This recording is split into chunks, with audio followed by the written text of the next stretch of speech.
आप DNY news देख रहे हैं। मैं पहुंच चुका हूं उसी 27 वर्षीय विपिन यादव के घर पे, जो बीते दिन जो बहुत बड़ी पुल हादसा सुपौल के बकौर में हुई थी।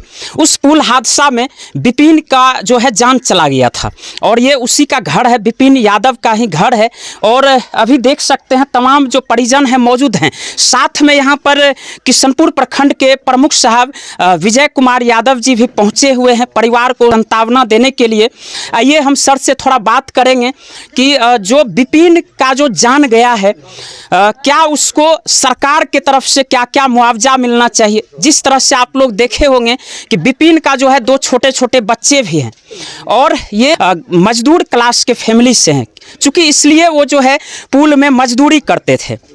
तो सर आप आए यहाँ पे, बहुत ही अच्छा लगा हमें भी और तमाम ग्रामीणों को भी कि कम से कम आप आए हैं। और क्या कहिएगा सर विपिन को लेकर? विपिन का जो घटना हुआ यह बहुत दुखद घटना है। 25-27 वर्ष के उम्र में यह छोड़ के चले गए। मैंने अभी उनके बच्चे को देखा तो 2-3 वर्ष का बच्चा है, एक लड़का और एक लड़की। तो मैं समझता हूँ जो उसका भरपाई कैसे उसकी माँ करेगी। जैसे मालूम हुआ है जो पुल विभाग द्वारा जो बना रहा था उसके द्वारा 10 लाख अनुदान दिया गया है, यह बहुत कम है। उसको पढ़ाई लिखाई 16-18 वर्ष के बाद ही वह कुछ कमाने लायक या कुछ करने लायक होगा। अभी 18 वर्ष उसको पालन पोषण करना है। आप लोग तो खुद देख रहे हैं यह टापू में बसा हुआ है, एक बालू एरिया है। यहाँ आदमी किस तरह रहता है। यह तो अभी तो आप मोटरसाइकिल से आ सकते हैं, लेकिन बाढ़ के टाइम में मैंने देखा हूँ जो यहाँ कब किसका घर धंस जाएगा। मैं भी चिंतित रहता हूँ। लोगों को ऊंचे शरण में कहता हूँ रहने के लिए। सरकार द्वारा अभी तक गाइडलाइन नहीं बनाया गया है। कम से कम कोसी से बकौर दोनों साइड गाइडलाइन बन जाए। कम से कम इसके परिवार में एक आदमी को नौकरी होनी चाहिए, 25 लाख मुआवजा मिलनी चाहिए।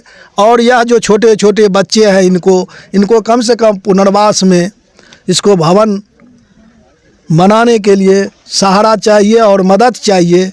यही मैं जिला पदाधिकारी महोदय से आग्रह करूंगा। इनके पास बच्चे बहुत छोटे हैं और अनुदान जो है वह अनुदान बहुत कम है, इससे 25 लाख किया जाए। और आपको बता दें कि अभी हम लोग कोसी नदी के बीचों बीच में है। ये जो आप जगह देख रहे हैं ये कोसी नदी से दोनों तरफ से घिरा हुआ है। बगल में आपको तस्वीर भी दिख रहा होगा। हम लोग खुद जो है नाव से पार होकर, कोसी नदी पर नाव से पार होकर आए हैं और प्रमुख साहब भी आए होंगे नाव से पार होकर। आप समझ सकते हैं यहाँ तक आने के लिए बड़ा ही मुश्किल है, कोई जल्दी आ भी नहीं सकता है। और यहाँ के ग्रामीणों से हम जानना चाहेंगे कि क्या अभी तक जो है कोई बड़ा मीडिया चैनल वाला यहाँ पे पहुँचा है या नहीं पहुँचा है। अभी तक सर यहाँ कोई मीडिया वाले या अखबार वाले आए हैं? जी नहीं, यहाँ पर तो अभी तक कोई नहीं आया है। कोई नहीं आया है सर। देख सकते हैं यही सच्चाई है। और मैं इसलिए बोलता हूं कि सुदूर ग्रामीण क्षेत्र में, कोसी क्षेत्र में जो है छोटे छोटे सोशल मीडिया वाले ही हो या यूट्यूब फेसबुक वाले चैनल वाले हो, यही लोग आकर जो है इस तरह की खबर को दिखा पाते हैं। सच्चाई आपके सामने है। अभी तक ना तो कोई बड़े टीवी चैनल वाले पत्रकार आए हैं, ना ही कोई अखबार वाले पत्रकार विपिन यादव के घर पे अभी तक कोई नहीं आए हैं। जो विपिन यादव जो है भारत के सबसे लंबे पुल जो बन रहा था, सुपौल से मधुबनी को जोड़ने वाला कोसी नदी के ऊपर जो पुल भारत का सबसे लंबा पुल बन रहा था, जिसकी लंबाई 10.2 किलोमीटर की है और जो 1200 करोड़ के लागत से बन रहा था, वो पुल जो है ध्वस्त हो गया। बीते 22 मार्च को वह पुल ध्वस्त हो गया। और कहीं ना कहीं इस पुल के इस घटना में जो है बहुत बड़ी लापरवाही वहाँ के कंपनियों द्वारा भी आ रहा है। कंपनी का भी लापरवाही सामने आ रहा है। यहाँ एक और जो वहाँ पर वर्कर काम कर रहे थे उनसे भी हम बात करेंगे कि सच्चाई क्या है। जितने भी कंस्ट्रक्शन कंपनी में काम होते हैं, मजदूर लोग काम करते हैं, उसका जो सेफ्टी पैरामीटर होता है, सेफ्टी बेल्ट होता है, हेलमेट होता है, बूट होता है, वो सारा चीज़ वहाँ पर मजदूर को मिला हुआ था कि नहीं था, ये हम जानेंगे सीधे। ये भी वहाँ पे काम कर रहे थे। क्या नाम हुआ? रोशन कुमार। अच्छा, आप भी वहाँ काम कर रहे हैं? जी जी जी। क्या सच्चाई है वहाँ जो आप लोग काम करते हैं?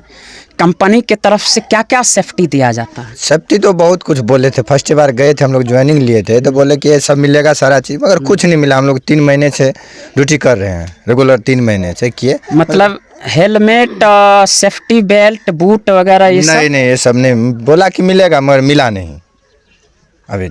ऐसे ही ऊपर लटक लटक के काम कर रहे थे। जी, वैसे कर रहे थे हम लोग। देख सकते हैं कहीं ना कहीं ये जो बड़ी बड़ी कंपनियां हैं, आपको बता दें ये जो कोसी नदी पर जो भारत का सबसे लंबा पुल बन रहा है, इसमें 2 बड़ी कंपनी काम कर रही है, ट्रांसरेल इंडिया और गेमन इंडिया। और कहीं ना कहीं ये जो हादसा हुई है ट्रांसरेल इंडिया के ही एरिया में हुई है और आपके सामने ही सारा चीज़ है।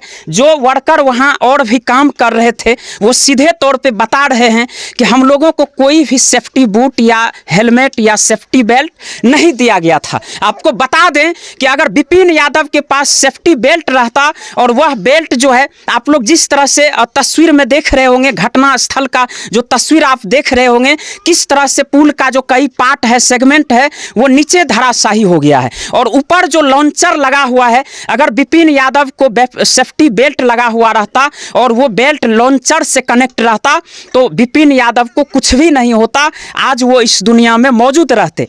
आइए हम सर से भी थोड़ा सा और बात करेंगे। सर, एक सवाल आपसे और हम करेंगे। जिस तरह से आपके सामने ही एक और वर्कर है और ये बता रहा है कि वहाँ पे कोई सेफ्टी का कोई भी ध्यान नहीं रखा जाता है, नहीं होती है कंस्ट्रक्शन कंपनी, उसका गाइडलाइन है कि जो भी वर्कर है या हाइट पे काम कर रहा है तो उसको एकदम से हेलमेट, बूट और सेफ्टी बेल्ट लगा हुआ रहना चाहिए। बिना सेफ्टी का काम ही नहीं शुरू करना चाहिए। यह जो कंपनी द्वारा किया गया है इसको तो जुर्माना लगना चाहिए। जो जब मजदूर वहाँ काम करने के लिए जाते हैं तो पहले ही उनको बता दिया जाता है आपको पूरा सेफ्टी मेरे कंपनी की ओर से दिया जाएगा। लेकिन आप जैसे आपको लेबर एक बता रहे थे, मैं 3-4 महीना से काम कर रहा हूँ लेकिन मुझे सेफ्टी नहीं दिया गया। पूरा दोषी तो कंपनी कंस्ट्रक्शन वाले जो है पूरा दोषी है, उन पर कार्रवाई होनी चाहिए। जो जहाँ तक लग रहा है कि ऊपर जो लॉन्चर लगा हुआ है, जो लोहा का मशीन, अगर वो सेफ्टी बेल्ट जो लगा हुआ रहता और वो कनेक्ट ऊपर से जोड़ा हुआ रहता उस लॉन्चर से, तो चाहे पुल कहीं भी गिर जाए वो कुछ भी नहीं होता, उसको कुछ नहीं होता। यदि सेफ्टी बेल्ट रहता और लॉन्चर से उसको जोड़ा हुआ रहता तो कुछ नहीं होता, पुल गिरता जी।